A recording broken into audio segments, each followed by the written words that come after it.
All right, let's now cross live to the Northern Cape, where our reporter Ulrich Hendricks is standing by at the Noordkap Primary School in Olifantshoek, where the Provincial Youth Day commemoration is taking place. Thousands of young kids have come to the stadium here at the North Cape Primary School, where Northern Cape Premier Sylvia has just concluded a keynote address. But to talk to us about youth celebrations across the province and the address is the Premier. Good afternoon, Premier. Good afternoon, Ulrich. Good afternoon to the viewers. Your address focused a lot on educational issues as well as issues that happened in the past where children were kept out of school. Yeah, just a week ago we had a youth summit.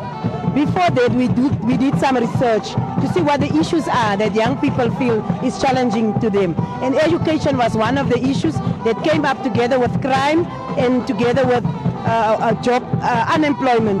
That was the issues that they mostly focused on. And that is the reason why, but we have also, if you remember well, in 2012, for 6 months, the children of Olifantshoek didn't go to school for reasons that was really not part of what we can think that parents can keep their children out of the school.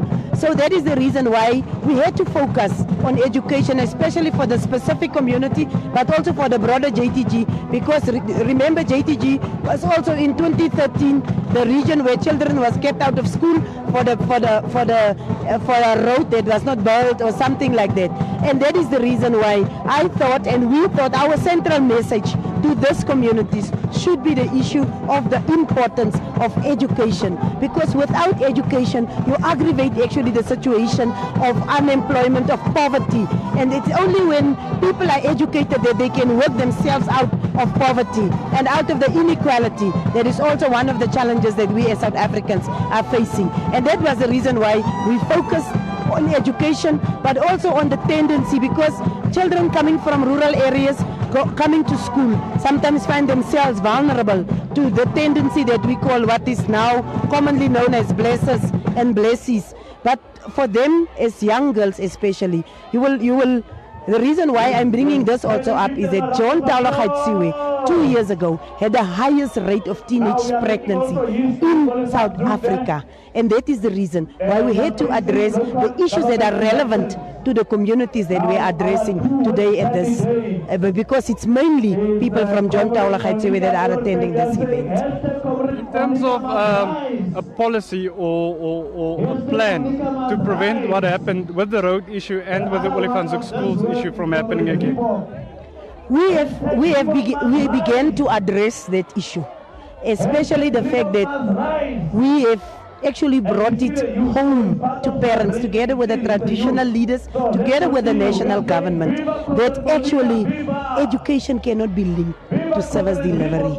The future of our children could not be compromised for issues of service delivery. We must handle the right thing at the right place and at the right stage, and not necessarily compromise, because many of the parents came to us saying, but we are afraid of those that are in front, that are leading this kind of protest, and it is more out of fear that we took our children away. So that is the reason why we also involve the police to make sure, and we also begin to say that there should be campaigns educating parents to realize that you don't have to be afraid. Your safety is guaranteed, but your children's education cannot be compromised. So we had different programs, and from the side of education, we made sure that children are actually protected within schools, because we are also the school safety issue is also being addressed, because some of the people that were involved in leading this boycotts was actually criminal elements, and it was found out afterwards. But the thing that is assisting us in the province is the fact that all of us agree, including the traditional leaders, that there should not be a time that our children should be compromised and that our children should be sacrificed again on the level of things that does not have anything to do with their education. Okay, the reason why we're celebrating Youth Day is because of events that happened on 16 June 1976. Can you recollect where you were that day and what happened, and how did that impact your life?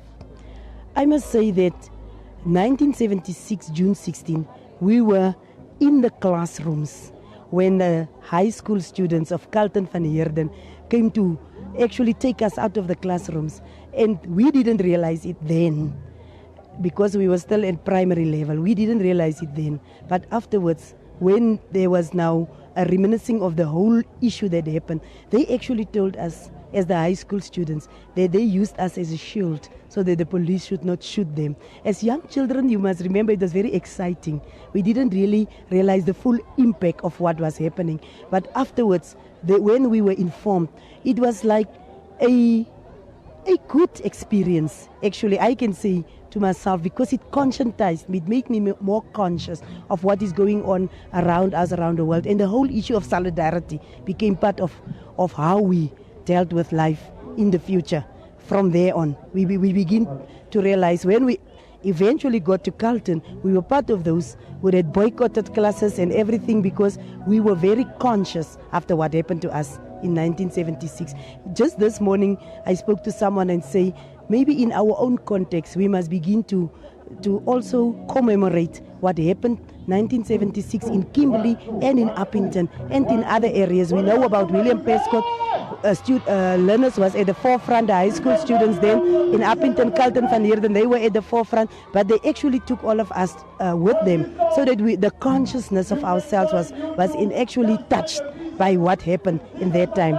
But I must say, that time it was just exciting. Thank you very much. Thank you very much.